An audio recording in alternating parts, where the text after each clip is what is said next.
kadang hal-hal sepele seperti itulah yang kemudian membuat kita terlambat. Demokrat bisa dan sanggup untuk dorong ke presiden? Biasanya ya last minute, biasanya menit-menit terakhir.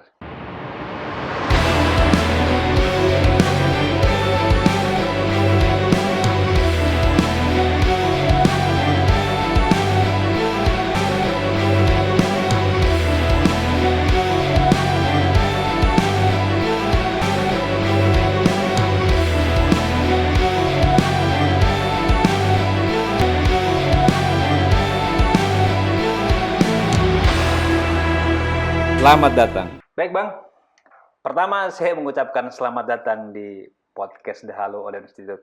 Person ketiga Demokrat. Jadi Pak Endang sudah, kemarin Bang juga Bram kita, sudah. Bang Bram juga sudah, sekarang Bang Hamzah kita undang. Kita mau cerita tentang Pilpres dan atribut-atributnya ini Bang. Ya, Tapi ini kan 14 Juni kemarin resmi tahapan digelar. siap. Bagaimana persiapan Demokrat, khususnya Sultra, menghadapi perhelatan nasional 2024 Bang? Ya, secara organisasi kepartaian Sulawesi Tenggara, Demokrat Sulawesi Tenggara ya siap lah, sangat siap menghadapi kontestasi 2024, insya Allah. Ini kan nanti akan bersamaan kan? Iya, sama semua. Tapi untuk kan tahapannya ini masih ke sipolnya nanti nih. Iya, benar. Pendaftaran partai politik, kemudian nanti baru ada pendaftaran caleg ini. Iya. Tapi secara institusional apakah sudah ada misal calon A, calon B, khusus di legislatif ini? DPR RI-nya siapa gitu? Oh, belum sampai. Belum sampai ke sana? Belum. Masih persiapan saya dengan ini? Artinya kan ini parpol yang lebih dulu akan diverifikasi. Tapi Demokrat 17 kabupaten kota dan provinsi sudah siap, Bang? Sudah. Kalau katakan terkait ininya, Bang, Demokrat ini punya organisasi sayap atau seperti apa kan partai-partai lain, misal Gerindra, dia ada beberapa partai sayapnya, Nasdem juga ada. Ada, kita juga ada di Pemuda. Kemudian Serikandinya juga ada. Ada berapa banyak sayap yang Demokrat miliki, Bang? Dua. Serikandi juga ada? Ada. Ini kan menjelang dan mulai menghangat ini persiapan 2024, Bang. Iya. Sudah 2024 ditetapkan, tahapan sudah mulai. Ini kan lagi menghambat tentang yang namanya Pilpres berikut isu-isu yang berkembang ini. Iya. Sultra sendiri dalam konteks persiapan Pilpres ini kan biasanya lebih hangat Pilpres ini dibanding pencalonan ini. Bagaimana situasi Demokrat Sultra sekarang dengan persiapan jelang Pilpresnya ini, Bang? Apakah ini include di persiapan partai atau dia secara terpisah dilakukan, Bang? Ya, tugas kami di daerah, kami sedang konsen bagaimana partai yang menaikkan rating elektabilitas. Ya. Mas, Pak AHY, Bung Ketua, Pak Ketua Umum, Pak AHY, ya, untuk ya persiapan presiden. Dalam konteks Bang Hamzah sekarang ini, AHY ini seperti apa gitu dia? Kita kan kalau dari sisi kami ini, beliau kan muda. Ya. Artinya terah SBY beliau memang bawa. Tapi kapasitas kemampuan ini kan mesti diuji. Seperti apa Demokrat melihat sosok AHY ini? Secara organisasi, karena kita dari organisasi ya, saya baru sekali ya ketemu langsung beliau. Sudah pernah ketemu? Ketemu langsung beliau, memang luar biasa. Mas AHY ini menjadi daya tarik sendiri hanya karena tidak bisa memang dipisah sebagai anak dari SBY. Pak SBY, Ketua Dewan Pertimbangan. Tetapi secara personality beliau luar biasa. Orangnya. Orang kadang ingin menanyakan ya bagaimana kemampuan di bidang kepemimpinan misalnya. Loh, hampir semasa di militer misalnya, memang dia tidak sampai jenderal, tapi dia seorang pemimpin. Memimpin batalion, memimpin pasukan. Kan banyak keraguan orang sebenarnya. Pak AHY ini kan besarnya di dunia militer. Iya. Nah, sementara dunia politik ini kalau tanda kutip dibilang hampir tidak punya jenis ya. Tidak punya warna dan statusnya dia dinamis sekali, berubah-berubah. Bagaimana transformasi beliau menurut Bang Hamzar ini dari TNI ke dunia politik? Kalau apa ya, secara kita sebagai organisator, sebagai anak muda lah, Ya, sebagai pemuda yang kemudian masuk di partai, melihat latar belakang kita organisasi dari misalnya dari kemahasiswaan, terus Ya. kita masuk di eksternal kampus, misalnya kita banyak belajar tentang organisasi. Setelah kita melihat track record, mempelajari bagaimana Pak AHY, luar biasa. Malah lagi-lagi beliau bilang sulit soalnya, karena kalau kita berbicara misalnya soal presiden misalnya, Ya. ini kan kepemimpinan, soal pemimpin, ya, ya kan? Nah, sementara di militer juga sulit dia mau pisahkan, sulit dia mau menghindar bahwa menghilangkan ya, apa namanya, warna-warna militer, karena memang di militer juga ya itu memang dipersiapkan untuk memimpin kan? Tapi berarti gaya-gaya militernya masih ke bawah-bawah ini? Enggak, Enggak. hanya sulitnya, misalnya kita berbicara soal tepat waktu, atau misalnya kita berbicara soal by data misalnya. Oke. Itu kan kepemimpin, enggak seorang pemimpin itu betul-betul harus, misalnya jangan hanya katanya misalkan, Iya. terjun langsung misalnya, ya kan? Mengetahui secara Mengetahui, kemudian merawat, ya kan? Jangan setelah kita mendapatkan kayak ini nih, Demokrat pada saat ini sudah sampai 11 sekian persen. Iya. Teman Kompas kemarin sudah tanggal berapa tuh? Bahkan ada yang sampai dia masuk 2 besar lah. Iya. 2 besar Demokrat. Beliau tidak serta merta menerima, sama kita waktu memimpin organisasi kayak di BEM dulu istilahnya di Ya, ini. mahasiswa. Kita tidak semata-mata menerima informasi dari ketua-ketua HMJ atau dari Indah, tapi kita turun langsung komunikasi dengan adik-adik mahasiswa. Gimana? Ya kan sama dengan Pak. Jadi soal kepemimpinan saya pikir semuanya include lah. Untuk keterwakilan pemuda, Pak AHY ini luar biasa. Mewakili dari semua warna, mewakili dari lintas partai. Betul-betul Pak AHY ini mewakili seluruh pemuda Indonesia. Makanya jangan heran, misalnya kemarin kita lihat, kayak saya di Bakom Seraya, melihatnya memang dari kaum milenial, Pak. Salah satu calon presiden yang dibilang tanda kutip gagal. Gagal lagi, cerdas lagi. Cerdas ya. Adi Makayasa lagi kalau, iya kan? Oh iya, peraih Adi Makayasa ya. Iya. Artinya memang kalau lihat dari figuritas kan orangnya, dia memang benar-benar lekat dengan kaum milenial. Kita baca di mana, coba kita biografi beliau ya. Dapat misalkan juara, misalnya kayak di Harvard itu, ya itu bukan persoalan karena anak presiden, memang cerdas. Orangnya cerdas, Lues. Bang Hamzar, kita akhir-akhir ini kan menyimak nama Pak AHY ini sangat berkaitan dengan kontestasi Pilpres ini. Ya. Pencalonannya, kemudian yang paling terbarukan dan hangat ini adalah berpasangan dengan Pak Anies ini. Seperti apa melihat prospeknya, Bang Hamzar? Ya memang sih sekarang secara elektabilitas orang istilahnya mencocok-cocokkan ya, ilmu cocok-cocok. Cocokologi, macam cocokologi. Cocokologi, ya kan? Ini. Paling tinggi memang. Tapi secara organisasi kepartaian kami, ya, Mas AHY ini kami persiapkan, apalagi saya secara kebetulan di Sulawesi Tenggara ini sebagai Gubernur Pemuda Sulawesi Tenggara. Iya, saya Gubernur Pemuda Sultra. Pemuda Sultra. Nah, KNPI kan sebagai KNPI kan wadah daripada ya para pemuda. Saya sampaikan di setiap pertemuan pemuda, saya sampaikan bahwa kalau kita tidak nyimak, kita terlambat, kita tidak mengamati, kita tidak terlibat, bukan karena saya di partai politik yang sama, tetapi saya melihat Pak AHY ini adalah aset bangsa. Kalau betul-betul kita masih sepakat hari ini bahwa pemuda itu adalah pilar utama terhadap pembangunan, terhadap kemajuan suatu bangsa. Cerminnya hari ini seperti apa 2024, 2029, Indonesia seperti apa? Ya anak mudanya kita lihat kan generasinya.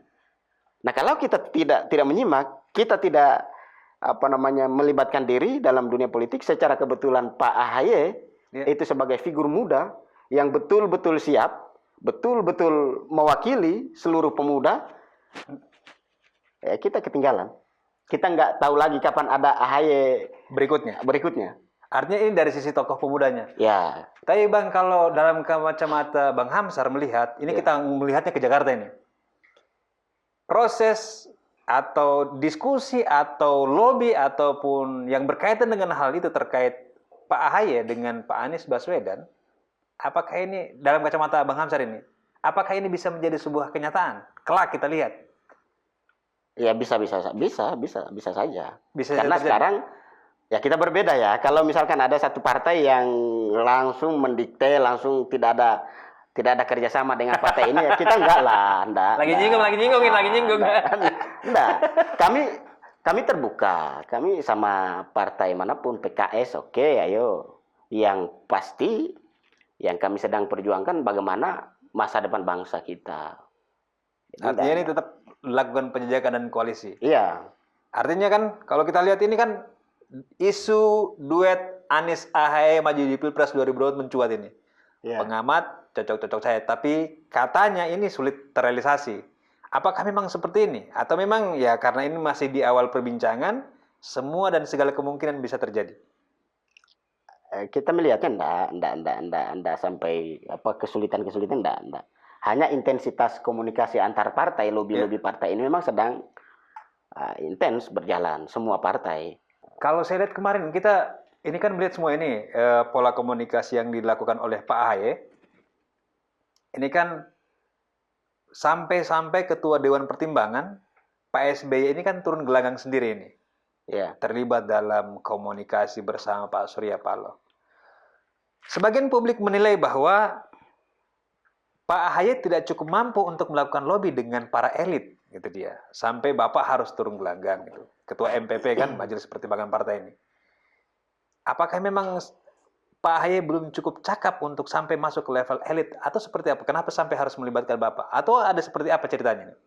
Enggak, Pak SBY sebagai ketua majelis memang secara terpisah. Satu secara politik ya, secara organisasi. Oke. Ya beliau sah-sah saja. Oke. Melakukan manuver. Ya sepanjang itu berbicara soal kepentingan bangsa yang besar ini, NKRI yang lebih maju, yang lebih bagus ke depan, maka itu kan menjadi. Dan ini beliau buktikan lagi. Pak SBY buktikan bahwa meninggalkan beliau mantan presiden, ngapain mengurus istilahnya kan? Ya. Tapi masih melibatkan itu apa? Untuk bagaimana kita lebih bagus, Indonesia lebih bagus.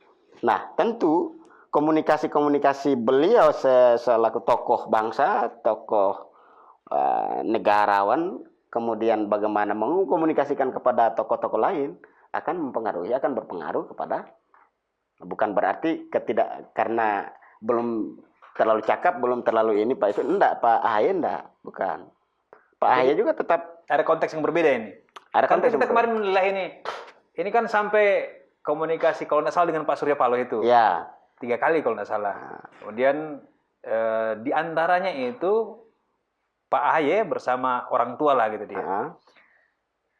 Terlepas dari berbagai macam isu, orang melihat apakah ini karena AHY tidak mampu melakukan lobby dengan cukup baik terhadap Nasdemnya, atau memang ada agenda lain yang sementara berjalan? sama sekali tidak. Itulah tradisi ya, tradisi tokoh kita memang selalu begitu. Harus ketemukan sahabat, namanya tokoh bangsa. Guru mereka adalah guru bangsa yang kadang secara momen-momen tertentu, momen politik seperti ini ya kadang mereka saling ini kan Bertemu dan komunikasi. Di luar dari konteks partai ya. Tapi apakah ini memang mengerucut kepada sebuah koalisi yang tengah dan digadang-gadangkan hari ini? Bisa Proses saja. komunikasi ini. Bisa saja. Semuanya itu tergantung komunikasi. Sehingga kami di Partai Demokrat ya sebagai partai terbuka, sepanjang itu bukan soal bagaimana oligarki enggak, kita jalan terbuka sama siapapun, partai PDI sekalipun. Kami terbuka. Ya kan kalau kita lihat ini ada sepanjang undang-undang dan NKRI yang lebih ya ayo kita terbuka. ini kan sepertinya kalau kita lihat dalam situasi politik nasional ini dengan banteng merah ini seperti ada sedikit tanda kutip friksi gitu deh, sehingga kadang-kadang itu sulit melihat mereka bisa berkoalisi dan jalan bersama ini dia. Enggak juga, hanya kan kadang ya itulah grassroots, kemudian dalam menilai gaya komunikasi karena kan digoreng-goreng apa semua. Sesungguhnya kenapa kami milih terbuka? Kami milih terbuka karena kami yakin semua kita ini partai, semua tokoh-tokoh bangsa ini berjibaku bagaimana supaya Indonesia lebih bagus. sistem tatanan pemerintahan kita lebih bagus supaya betul-betul kemandirian bangsa, kemerdekaan ini betul-betul ya kita rasakan sampai ke kantong-kantong perusahaan Bang Hamzar, masyarakat. Di luar PDI Perjuangan, ini kan partai-partai lain mesti koalisi. Ya, Sehingga memang mensyaratkan dia mesti terbuka dengan komunikasi. Ini kita bicara terlepas saja. Kalau ada sebuah partai yang katakan dia kekeh tidak mau komunikasi dengan partai lain, dalam konteks bernegara kita seperti apa pandangan Bang Hamzar? maksudnya ada Partai lah. yang enggak Ya dia tidak mau lah, kita tidak mau dengan sana lah, kita sendiri aja begitu dia bilang. itu soal gorengan-gorengan aja. Gitu ya. Enggak, tidak. Makanya Demokrat mengedepankan komunikasi. Kalau kita ada prinsip gini, kerja 50%, bicara itu harus 50%. Enggak ada gimana caranya. Komunikasi itu Ya. adalah 50% penentu daripada ini. Makanya yang diutamakan komunikasi. Komunikasi dulu di depan. Komunikasi. Baru kita jalankan pekerjaan. Iya, komunikasi. Di sanalah akan terbangun kecocokan ide, gagasan, ya kan? Lah kalau tidak ada, kalau langsung dipetok, nggak bisa. Dan itu saya pikir itu yang saya bilang tadi, digoreng-goreng. Kadang juga politisi-politisi senior yang terlalu mungkin ambisi, ya terlalu percaya diri. Padahal ketum, ya itu akhirnya masyarakat melihat dan digoreng-goreng lagi. Padahal sesungguhnya semuanya partai itu berbicara bagaimana Indonesia lebih bagus. Bagaimana tatanan pemerintahan kita lebih bagus, lebih mandiri, lebih merdeka. Nah ini kadang hal-hal sepele seperti itulah yang kemudian membuat kita terlambat. Contoh. Secara ekonomi misalnya, pemerintah, bukan kita nyinggung pemerintahan sekarang ya. Benar-benar. Ya faktanya sekarang kan misalkan bagaimana melemahnya rupiah misalnya, bagaimana ya kita lihat di media-media. Nah, kemudian itu bukan berarti karena tadi yang banyakkan bumbu-bumbu gorengan-gorengan itu penyebabnya, enggak. Ya. Tetapi persentase adalah persen-persennya penyebabnya itu salah satunya. Orang sibuk berpikir, akhirnya tidak kerja. Hanya komunikasi saling menyalahkan, enggak. Di Demokrat enggak seperti itu. Kita bangun kok komunikasi semua. Nilai apa sebenarnya yang diperjuangkan Demokrat dengan mendorong AHY ini sebenarnya? Apa yang sebenarnya ingin dicapai oleh Partai Demokrat dengan figuritas AHY di pentas Pilpres ini? Apa yang akan dikejar? Apa cita-cita yang ingin dilakukan? Gitu.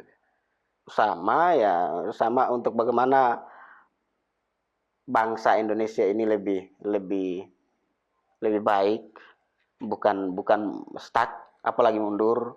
Kita kadang menghayal bagaimana kapan istilahnya kita benar-benar merdeka secara politik, merdeka secara ekonomi, merdeka secara dari semua sektor.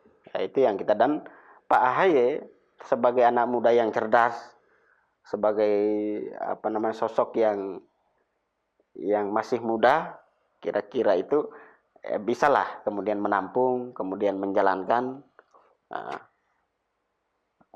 visi dan rencana yang maha besar ini. Kita kan pernah merasakan masa kepemimpinan Pak SBY ini. Ya.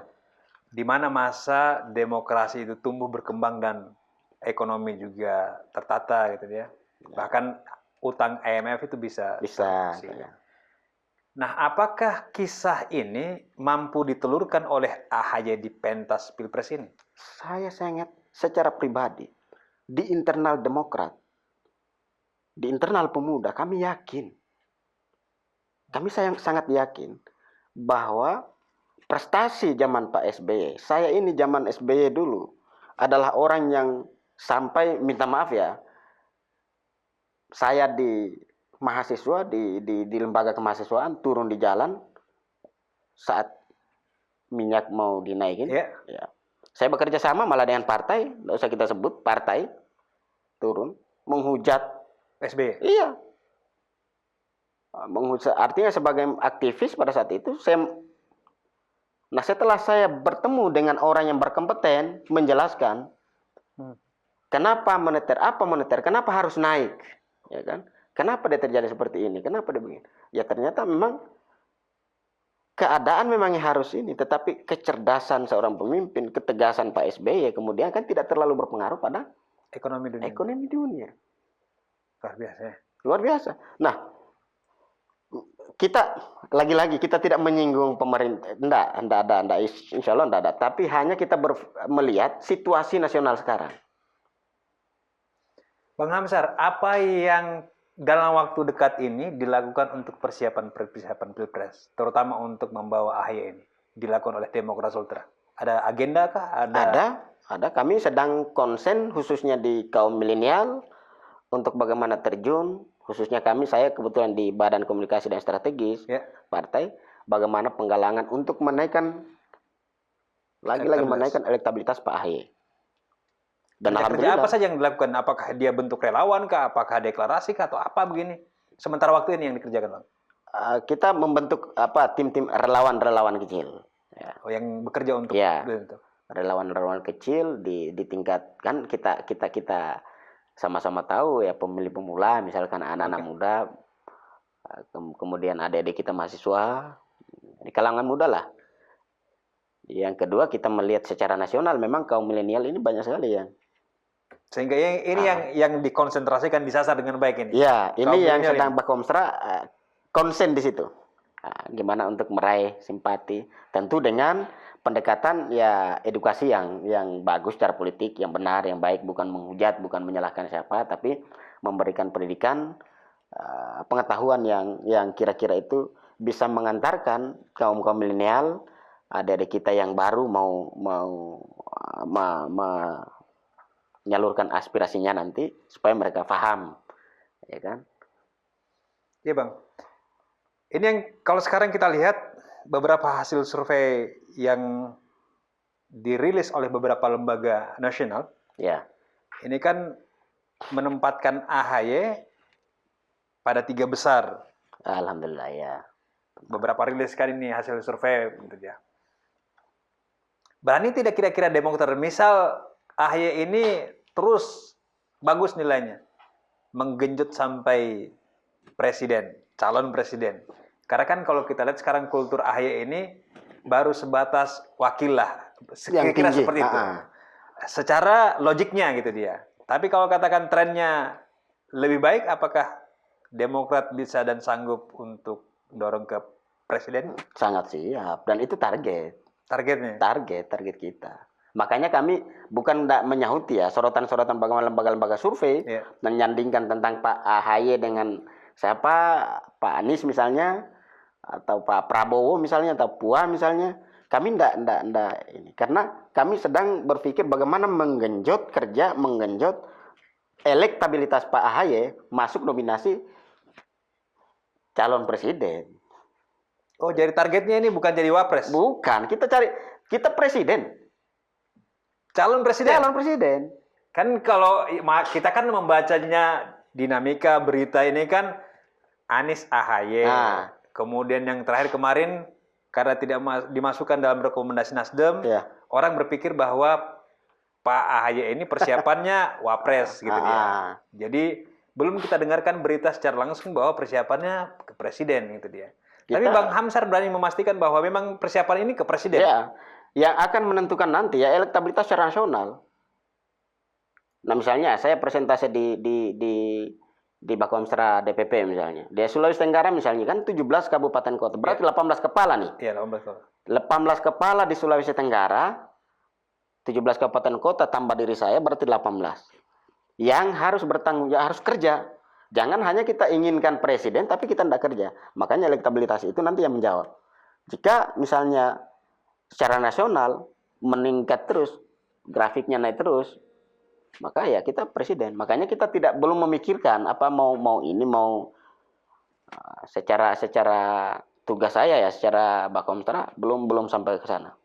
Sekalipun tren sekarang karena lembaga-lembaga survei ya memang menyandingkan, bukan saat ini. Bukan hanya sekarang.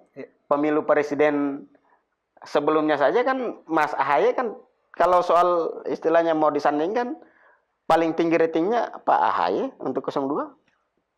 Kita mau memperdalam tentang kisah Pak AHY ini. Jadi kita pernah membaca peristiwa Pilgub. Kemarin Pak Anies berpasangan Sandiaga, Ibu Silvi pasangan Pak AHY kan? Ya.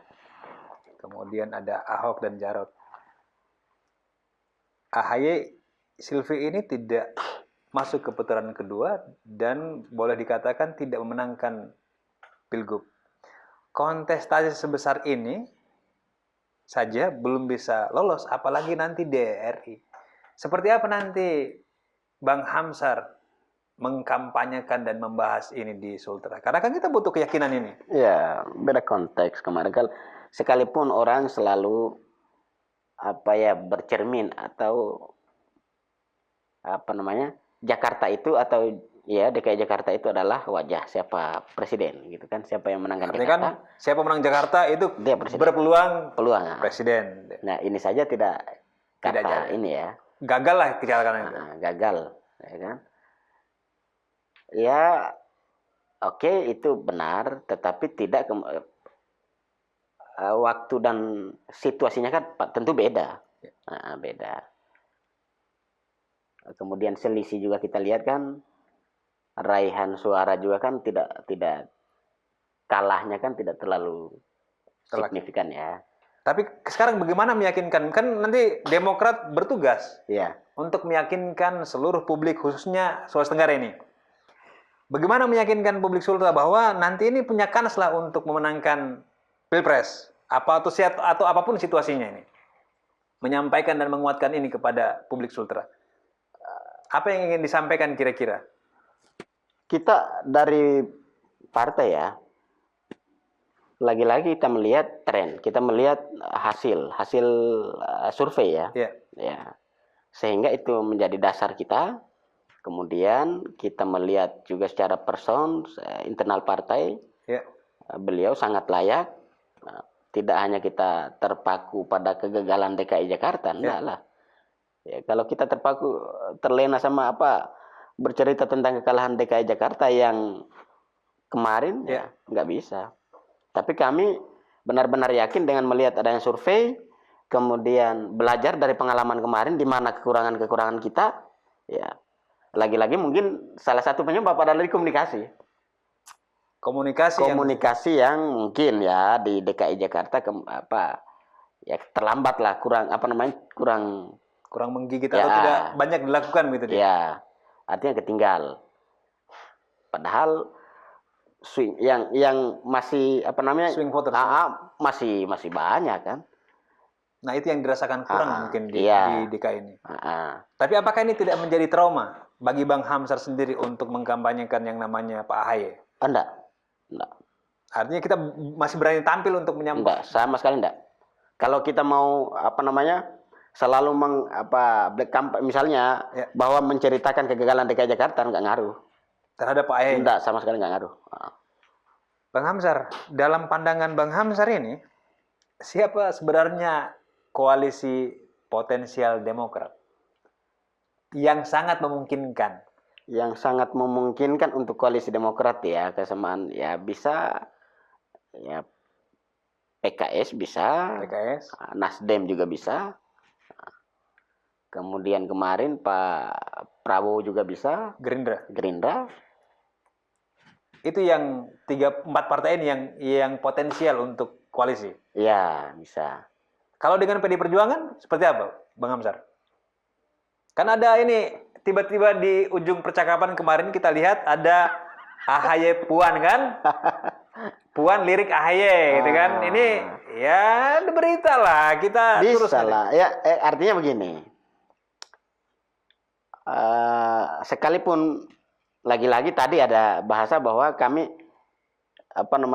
tidak mau ke koalisi dengan partai A. Kami enggak seperti itu. Biar PDIP.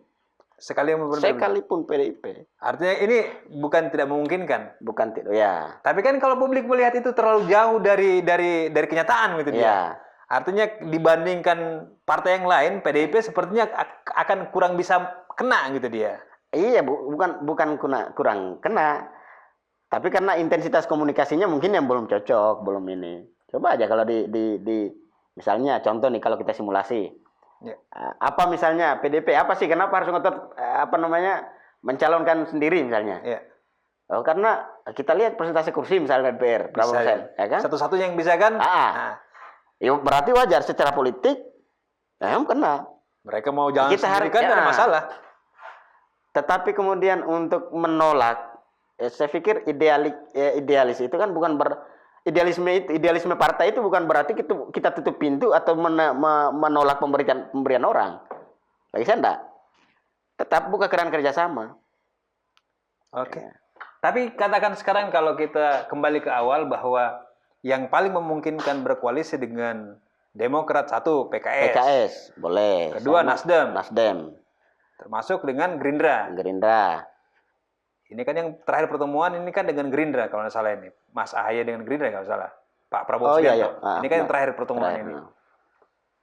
Memungkinkannya semuanya ini. Semua skema ini. Saya lebih sepakat dari Ketum Gerindra Pak Prabowo bahwa biasanya ya last minute. Biasanya menit-menit terakhir misalnya yang menentukan.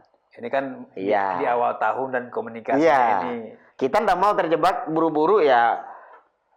Percaya diri lah, jangan cuma awal lah, jangan masih fluktuatif, masih jalan terus. Bang Hamzar, kita keluar sedikit dari topik kepresidenan, pencalonan dan Mas Ahaye. Seperti apa pandangan Bang Hamzar terkait presidential threshold? Sepakatkah kalau ini dihapuskan atau memang kita mesti bertahan dengan yang 20%? Ya kalau kita meminta istilahnya secara partai ini kan tergantung pemerintah. Kalau soal sepakat tidak sepakat itu misalnya larinya kan pasti DPR misalnya. Ya sejauh mana koalisi kan menentukan itu juga salah satu. Tapi kalau kita mau ngotot juga nggak ada gunanya misalnya kita menolak atau sepakat kalau misalkan mayoritas di komunikasi di DPR tidak maksimal ya enggak bakalan ini. Karena Bang Hamzar saya lihat begini, situasi demokrasi di zaman di masa pemerintahan Pak SBY itu kan kita tidak pernah menemukan polarisasi. Benar. Polarisasi ini boleh kita dikatakan karena sedikit kontestannya. Sehingga ini ada kubunya ini. Kubu A dan kubu B, dua saja ini. Masyarakat tidak punya alternatif dan pilihan ketiga begitu dia. Ya. Kalau dihapus presidential threshold, otomatis semua partai-partai yang sudah disahkan oleh Kemenkumham kan ini bisa mencalonkan presiden itu dia. Ikut semua. Bisa banyak ini calon presiden ini. Bahkan Pak Ahaye pun bisa calon tanpa harus memikirkan. Tanpa harus koalisi. Koalisi lagi kan. Artinya semua partai yang sudah memenuhi syarat lolos verifikasi faktual KPU dan disahkan oleh Kemenkumham itu berhak mencalonkan presiden. Kalau saya lihat seperti itu Bang. Kira-kira Bang Hamzar seperti apa? Tidak ada jaminan juga itu bagus tapi secara politik mungkin bagus tapi dampaknya nanti kita mesti harus diatur memang. Lagi-lagi kalau mengutip kayak Ibu Mega kita tidak mengenal namanya kita presidensil kok kita bukan parlementer. Nah kalau kita buka lebih dalam lagi sama saja dalam presidensil kan kita tidak mengenal namanya multipartai. Iya benar. Sehingga bagaimana dengan cara kita ramu aturannya ini untuk kemudian tidak terlalu menekan menutup hak demokrasi misalnya demokrasi tetap jalan dengan variabel ini kita presidensil kan kita atur undang-undangnya sedemikian rupa supaya tidak terlalu kayak itu tadi kalau dihilangkan ya biar partai yang baru tadi berhak mencalonkan presiden. Tapi secara pribadi Bang Hamzar ini sepakatnya ada presidential threshold? Sepakat. Sementara masyarakat begini nggak usah ada presidential threshold kan. Ini biar supaya orang bisa calon dan tidak ditentukan kan Demokrat bersepakat tidak mempertahankan oligarki ini ceritanya nih. Nah sementara kalau katakan sekarang penentuan kursi kepresiden itu hanya kalangan tertentu. Ya kan terbatas kita punya calon presiden lagi. Nanti ujung-ujungnya nanti komitmen koalisi ini akhirnya dua lagi nih, lagi-lagi. Nanti politik identitasnya makin kuat. Artinya dalam menjalankan ini kan kita baru berapa persen kita ya. Prakteknya di lapangan ini kan ya masih sangat lemah. Kalau pola yang dibuat, yang dibangun, yang undang-undang untuk mengatur pemilihan presiden itu saya pikir sudah sudah bagus. Sudah bagus ini. Karena kita punya dasar, punya cerita sebelumnya kan Pak SBY misalnya. Kan tidak ada politik identitas dan Tapi terlalu kan ini. calonnya banyak, Bang Hamzar. Calonnya banyak ini. Nah, ini nanti kita khawatir nanti 2 lagi nih. Polarisasi lagi nih. Makanya lobby ekran lobby partai itu kan masih jalan terus. Enggak. Pasti 3-4 calon lah. Yang ini ya. Nah, Artinya kalau 3-4 calon, saya yakin menurut pandangan saya polarisasi itu minim terjadinya karena kita punya banyak lah gitu. Kalau cuma 2 lagi kayak kemarin kan sudah blok lama dan blok baru lagi nih. Artinya kan kalau PT hilang ya Pak Ahy enggak usah pusing-pusing mau berpikir koalisi. Calon saja juga kan. Artinya secara konstitusional itu bisa terjadi. ya. Tapi Demokrat memang concern tetap dengan PT ya. Secara partai kita belum menentukan bagaimana secara resmi ya. Tapi kalau kita melihat misalnya kami di Bakomstra di komunikasi anggota-anggota Bakomstra, ya kita melihatnya seperti itu. Sudah bagus ini pertahankan misalnya dengan catatan dengan variabel kita kan ada sebelumnya Pak SBY misalkan, ya kan? Bagus. Terus kemarin waktu ini kan berkomunikasinya yang harusnya tidak terjadi head to head begitu, harus ya 3 atau 4 gitu kan. Ya itu yang lagi dicoba dilakukan oleh khususnya kami di Bakomstra di komunikasi ini untuk menghindari polarisasi tadi itu. Artinya kita berharap lah pemilu 2024 ini jangan lagi 2 calonnya. Ya, kita berharap biar seru. Para elit ini ya bisa menawarkan alternatif pilihan lah, jangan 2. Kalau 2 kan kita terbelah lagi nih. Bang Hamzar, saya butuh closing statement terkait pencalonan Pak Ahy di Sulawesi Tenggara. Silakan, Bang.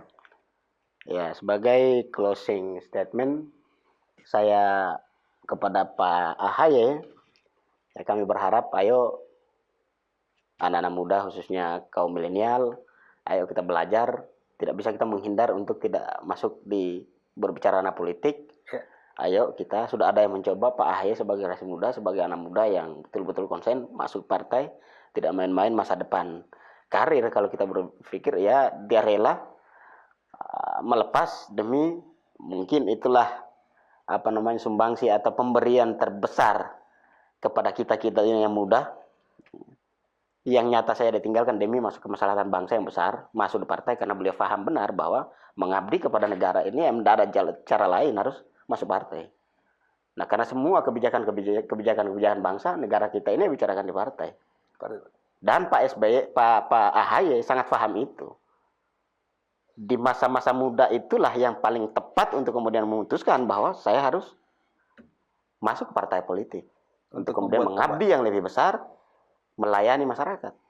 Nah, ayo pemuda khususnya di Sulawesi Tenggara, ayo sebagai pemuda, ayo kita belajar, kita sama-sama ya lebih bagusnya masuk sama-sama Pak AHY, mendukung Pak AHY sebagai Presiden Republik Indonesia insyaallah 2024. Bang Hamzar, terima kasih banyak atas dulu. Ini jangan bosan saya undang buat kita ngobrol tentang Pak AHY ini nanti di edisi yang lain.